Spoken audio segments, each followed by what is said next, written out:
Hey, what's up guys? Today I'm gonna show y'all how I wash away a weld or scarf away a weld, same thing, without getting into the base metal with only a regular torch tip, not a scarfing tip. The project I'm gonna show you on is this gate here. This gate hangs too low, so I need to raise this gate, but I wanna use the same hinges, so therefore I just need to wash away this weld off this post the best I can without getting into the base metal. For those of you who may not know me, my name is Austin Ross. I've been a welder for 14 years. Here on this channel, I share tips and tricks about welding. If those are videos that you're interested in, make sure and subscribe and ring that bell to get notified when I post a new video every Friday.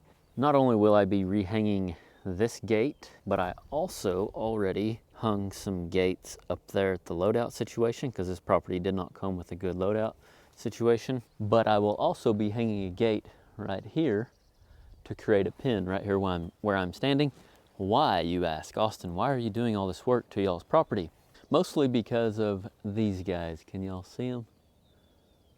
There's some steers laying down back there. There's 6 of them. Kayla, my wife, and her brother with Cabin Creek Farms, if you want to follow along, they are starting a beef situation, selling meats by the cut, and this is the start to the program right here. Kayla's family has always ran cow-calf. They had I think they've always had cow-calf operation. They had a dairy before they had the cow-calf operation.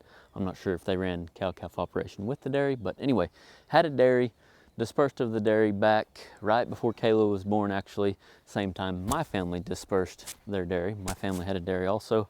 A little bit of family history while we're talking about all this. But Kayla and Colt's kind of running the farm now, the family farm. Kayla has always wanted to sell meats by the cut, so we're getting into it here. And that's why I'm doing all these modifications. Let's show y'all how to scarf this weld without getting into the base metal without a scarfing tip.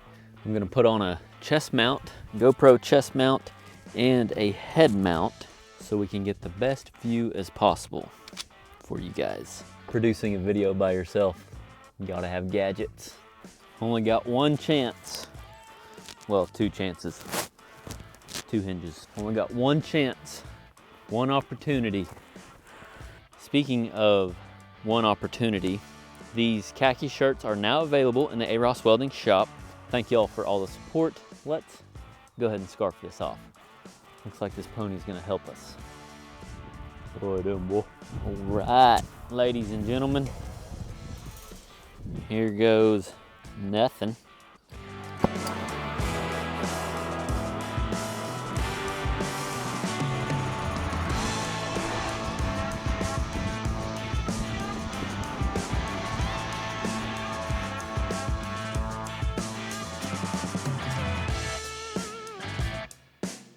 So just so we know, the first thing I'm gonna do is cut this off as close as I can, lean this gate out of the way, or maybe cut the bottom one off to get the gate out of the way, and then I'm gonna go back and wash away that weld. I don't wanna try to do it all at the same time just because you take more chance of getting into the base metal, more or less. Once you remove your object, you can see what's going on. You can get more detailed about what you're trying to wash away.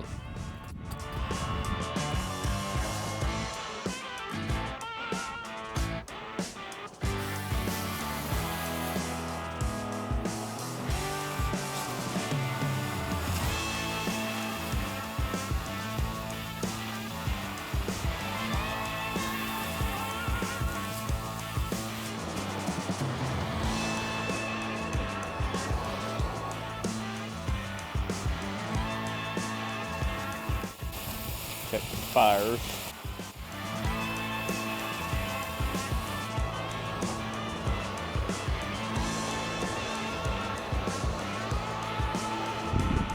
Some of you might be asking what size of tip I'm using. I am actually using a 1/0, but that is actually just the size I use that's the most common size I use. You know, I cut anywhere from like, I don't like cutting 1/8 with it. That's what I cut on them circles. If you haven't seen that video when I built that Christmas tree, but I probably should have used a smaller tip there. But so like, I'm gonna say anywhere from 3/16 quarter on up to over 1/2 inch. I use a 1/0. That's just a good average size, but for this, what I'm fixing to show you guys, really doesn't matter. You can use a whatever size you want. but 1/0 is a good fair size. So what I'm gonna do, I'm gonna get it hot, and then instead of using this cutting lever, I'm gonna use this oxygen knob up here to wash it away. I learned this from a guy on drilling rigs years ago, right after I worked at Stillwater Steel, because on drilling rigs or any heavy iron that you're working on, you do a lot of, heck, even fence, you do a lot of cutting stuff off, like rehab work and scarfing old weld off. And I was watching him and I was like, you have got to be kidding me. I was just so amazed at what he was doing, and I just fell in love with this trick ever since. So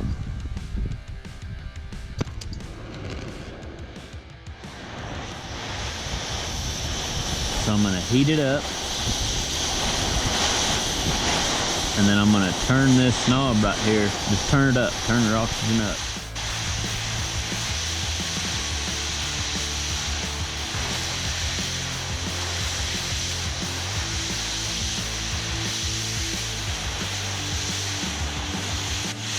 I'm turning it up and down right now.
Holy nincompoop.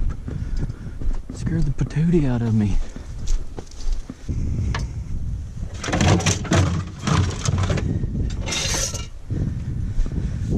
All right, so I hope you can see all that. I'm just gonna take this file and knock that stuff away, but that way you don't have to do near as much grinding. There's Karen. You coming to help, Karen? Work's already done. What are you gonna do? Yeah, you better be mousing. That's Karen. She showed up to our place a while back, so she's supposed to be mousing. She's quite the interesting cat. If you don't follow Kayla on Instagram, you might want to. Kayla films Karen quite a bit while we're feeding and whatnot. You can maybe find out how she got the name Karen. Now let's go ahead and cut this bottom one off. See if we can't try to keep from catching a fire.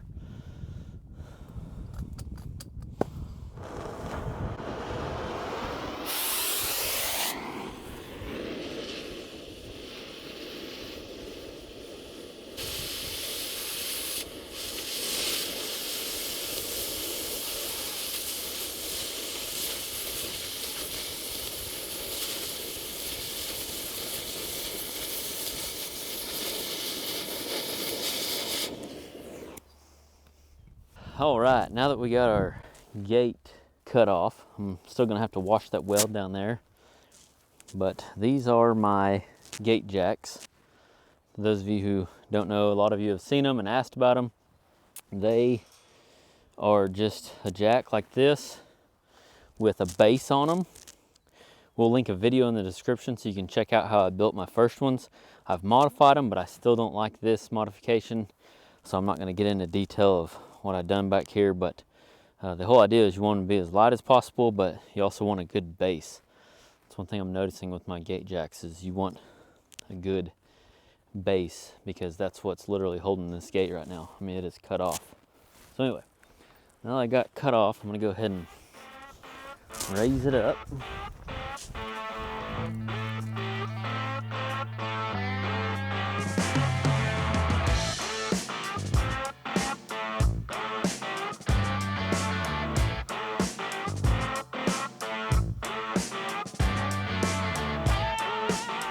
Good old torpedo levels.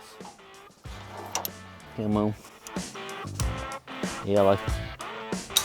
And this gate, obviously, look at it. Whoop, whoop. Not really that level, but we can maybe put one on the end here and just come up down here. Anyway, now that I got that pretty close, I want to go ahead and wash that weld off down there.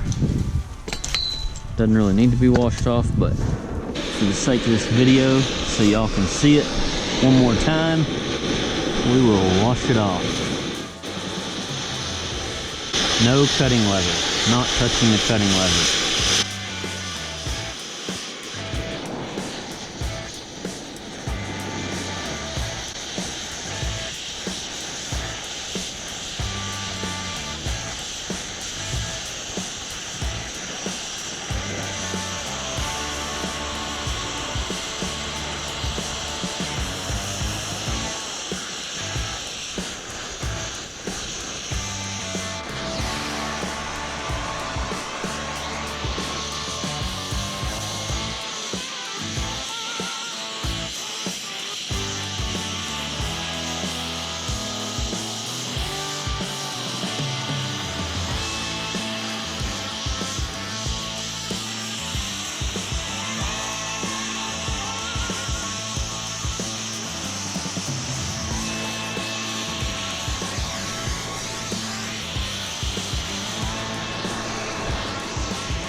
All right, there you have it. Scarfing without a scarfing tip. Now let's fire this bad boy up. Do some welding.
The reason I raised this gate, all the reason is so it would swing this other way better. See if that actually works. Oh yeah. Got a little dirt along this fence. It's golden.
a done deal. Boy, I cannot wait to build another bed. We just have so much going on. Ain't necessarily got time, but boy, it's tempting. There's a huge difference in a pipeline style bed and a, more practical for any other type of welding, your structural, your fence and whatnot.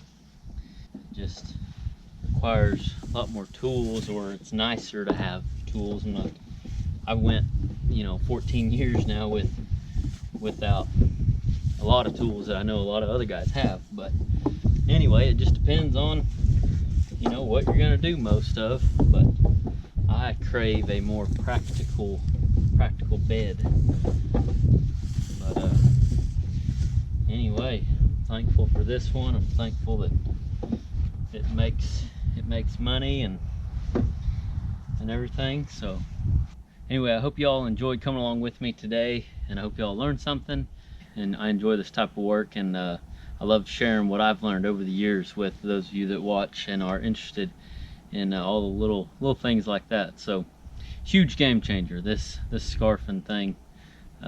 Huge game changer once you learn that little old trick there. So if you do order from the AROSS Welding store or the Industrial Tradition store, we're not guaranteeing any orders this year. Normally we would try to guarantee an order by a certain date, guarantee your orders by a certain date so you can get them by Christmas. But this year we're not going to do that, because there's some orders that we've already sent out that we sent out like over a week ago, and people still haven't got them.